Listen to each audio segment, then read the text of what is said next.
திரு திருமாவளவன் திரு உதயநிதி ஸ்டாலின் உச்சக்கட்ட மோதல் ஆரம்பம். அமைச்சர் ஆதவர்ணாவுடைய கரூர் தொடர்பான பேச்சு உச்சநீதிமன்றத்தில் வழக்கு விசாரணை. சிக்கி இருக்கிறாரா திரு ஆதவர்ஜுனா அவர்கள்? முன்னாள் முதலமைச்சர் ஜெயலலிதாவை ஜெயலலிதா என்று பேசியிருக்கிறார் லீமா ரோஸ். இந்த செய்தியின் உண்மை என்ன பார்க்கலாம் இந்த காணொளியில். தமிழ்நாட்டுல எல்லாமே சேஞ்ச் ஆயிடுச்சு. உங்க நகையையும் சேஞ்ச் பண்ணுங்க. உங்க பழைய நகைக்கு கிராமுக்கு 150 ரூபாய் கூடுதலா வாங்கி புது நகை எடுத்துக்கோங்க. அதே கம்மி சேதாரம் தான் உங்க லலிதால மட்டும்தான். ஆச்சி மசாலா எந்த சமையலும் ருசி தேடும் ரகசியம் 20 ரூபாய். பரபரப்பான இன்றைய அரசியல் சூழ்நிலையில் மிக முக்கியமான ஒரு 3 செய்திகளை பற்றி உங்களோடு பகிர்ந்து கொள்ள நான் விரும்புகிறேன். அதுல மிக முக்கியமான செய்தி என்பது இன்றைக்கு திமுகவும் விசிகாவும் எதிர்நிலையில் மோதி கொள்ளக்கூடிய சூழ்நிலை ஏற்பட்டிருக்கிறது. திரு உதயநிதி ஸ்டாலின் அவர்கள் ஒரு மேடையில சோபாவை வாங்கி கொண்டு நம்மிடம் இருந்தவர்கள் எல்லாம் சென்று விட்டார்கள் அப்படின்னு ஒரு குற்றச்சாட்டை வைத்திருக்கிறார். சோபாவை வாங்கி கொண்டு நாங்கள் செல்லவில்லை, சோபாவை வாங்கி கொண்டு செல்ல வேண்டிய அவசியம் எங்களுக்கு இல்லை.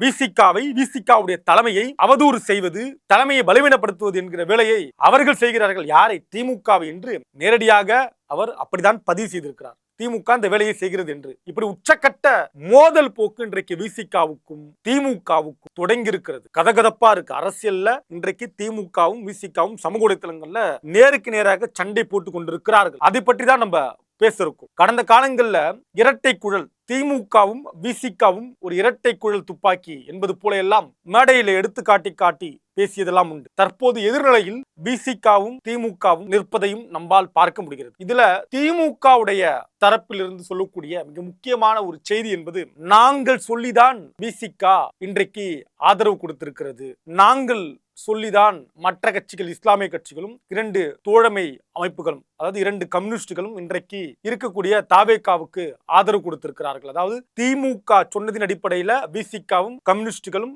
ஆதரவு கொடுத்திருக்கிறார்கள் அப்படின்றத தொடர்ந்து பேசி வந்து கொண்டிருக்கிறது திமுக இன்று வரை. முதலில் சமூக வலைத்தளங்கள்ல இதற்கு எதிர்ப்பு இருக்கு. இதை திமுக தரப்பு நிறுத்த வேண்டும், இது திமுகவுக்கு சரியான போக்கு கிடையாது. இன்றைக்கு நீங்கள் ஆட்சி அமைக்க முடியாது, திமுக ஆட்சி அமைக்க முடியாது என்கிற நிலை இருக்கிறது. ஆனால் யார் ஆட்சி அமைக்க முடியும் என்றால் தாவேகா ஆட்சி அமைக்க முடியும். கிட்டத்தட்ட நெருக்கமாக இருப்பது தாவேகா தான். எனவே திமுக விரும்பினாலும் விரும்பாவிட்டாலும், திமுக அனுப்பினாலும் திமுக அனுப்பாவிட்டாலும், திமுக அவர்களுக்கு உத்தரவு போட்டாலும் உத்தரவு போடாவிட்டாலும், திமுக அவர்களுக்கு ஆலோசனை வழங்கினாலும் ஆலோசனை வழங்காவிட்டாலும், தாவேகா ஆதரவு நிலைப்பாட்டை விசிகாவும் 2 கம்யூனிஸ்டுகளும் இந்த பக்கம் அந்த முஸ்லிம் இயக்கமும் காங்கிரசும் தீர்க்கமாக அந்த முடிவு எடுத்து விட்டார்கள். ஆட்சி அதிகாரம் எந்த கட்சியிடம் இருக்கிறதோ அந்த கட்சியோடு பயணிப்பதுதான் மிக சரியானது என்கிற ஒரு முடிவு. இதில் ஒரு உண்மை என்ன அப்படின்னா, இந்த தேர்தலில் எல்லோருடைய வாக்கும் தாவேகாவுக்கு சென்றிருக்கிறது. திமுக கட்சிக்காரர்கள் வாக்கு, அதிமுக கட்சிக்காரர்கள் வாக்கு போய் சேர்ந்திருக்கிறது. ஆனால் அதை விட விசிகாவுடைய வாக்கு என்பது நீங்கள் ஒரு கட்சிக்கான வாக்கு என்பதை தாண்டி அது ஒரு சமுதாய மக்களுக்கான வாக்காகத்தான் இன்றைக்கும் பார்க்கப்படுகிறது. விசிகா என்பது தலித் மக்களுக்கான ஒரு கட்சி.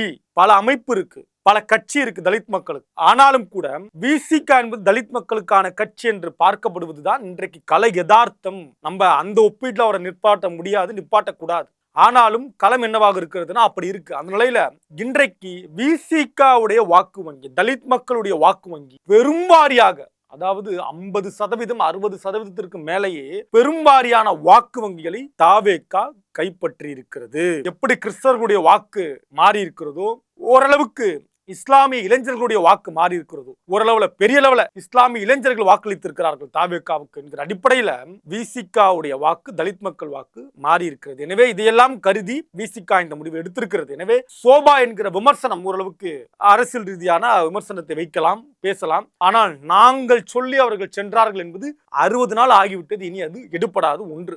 இரண்டாவது, சென்னையில் நடந்த அதிமுகவுடைய ஒரு கூட்டம், அந்த மகளிர் அணி எல்லாம் பங்கேற்கக்கூடிய கூட்டத்துல காலங்காலமாக, அதாவது இந்த அதிமுக தொடங்கியதிலிருந்து திரு எம்ஜிஆர் அவர்களை பெயர் வச்சு அழைக்க மாட்டாங்க. புரட்சி தலைவர், பொன்மன செம்மல், ஏழைகளின் இதய தெய்வம், மக்கள் திலகம் அப்படின்னு தொடர்ந்து அவரை அடைமொழி வைத்து அழைப்பதுதான் எல்லோருடைய சொல்லாடலாக இருக்கும். பொதுவெளியில் கூட அப்படிதான் அழைப்பாங்க. கட்சிக்காரர்கள் இன்னும் குறிப்பாக தலைவர், புரட்சி தலைவர் அப்படின்னு தான் அழைப்பாங்க. பிறகு அம்மையார் ஜெயலலிதாவை புரட்சி தலைவி அப்படின்னு அவங்க அழைப்பாங்க. ஆனால் இன்றைக்கு அந்த கட்சியில் புதிதாக இணைந்திருக்கக்கூடிய எடப்பாடியோடு நேரடி பார்வையில் இருக்கக்கூடிய திரு லீமா ரோஸ்லின், சட்டமன்ற உறுப்பினர் லீமா ரோஸ்லின் அவர்கள் அந்த குழு நடக்கிற பொழுது அவருக்கு பேசுகிற வாய்ப்பு கிடைக்கிறப்ப ஜெயலலிதா என்கிற பெயரை பயன்படுத்தினார். இதன் மூலமாக ஒரு கலகம் வெடித்திருக்கிறது. இது யாரும் விரும்பவில்லை என்று இன்றைக்கு அதுவும் சமூக வலைத்தளங்கள்ல பேச்சு பொருளாக மாறி இருக்கிறது. இன்றைக்கு அதிமுக இரண்டாக பிளவுபட்டு 20-25 பேர், குறைந்தபட்சம் 15 பேராவது அதிமுகவிலிருந்து சட்டமன்ற உறுப்பினர்கள், மாவட்ட செயலாளர்கள், மற்றவர்கள் எல்லாம் வெளியேறுவதற்கு காரணமாக பார்க்கப்படுவது இந்த அம்மா லீமா ரோஸ்லின் தான் அப்படின்னு பல அரசியல் ஆய்வாளர்கள், விமர்சகர்கள் தங்களுடைய கருத்தை வைக்கிறார்கள். இதை எடப்பாடி ஏற்பதற்கு தயாராக இல்லை. எதை எடப்பாடி பெற்றுக்கொண்டார் அல்லது எதை எடப்பாடி கொடுத்தார், வாக்குறுதி கொடுத்தார் என்று தெரியவில்லை. லீமா ரோஸ்லினை அதிமுகவில் அவர் வைத்திருக்க வேண்டும் என்று உறுதியாக இருக்கிறார். ஆனால் அதிமுக உறுதியாக இல்லை என்பதை அவர் புரிந்து கொள்ள வேண்டும். இன்றைக்கு இந்த கலக குரல் அதிமுகவில் எழுந்திருக்கிறது. மூன்றாவதாக கரூர் சம்பந்தமான வழக்கு சிபிஐல விசாரணையில இருக்கிற நிலையில அமைச்சர் திரு ஆதவார்ஜுனா அவர்கள் இதற்கு நாங்கள் பழி தீர்க்காமல் விடமாட்டோம், ஒரு கணக்கு இருக்கிறது என்று தன்னுடைய கட்சி மேடையில ஒரு அமைச்சர் பொறுப்பில் இருக்கக்கூடிய நபர், பொறுப்புணர்ந்து பேச வேண்டிய நபர் காட்டமாக பேசியிருக்கிறார். திமுகவை கடுமையாக தாக்கி பேசியிருக்கிறார்.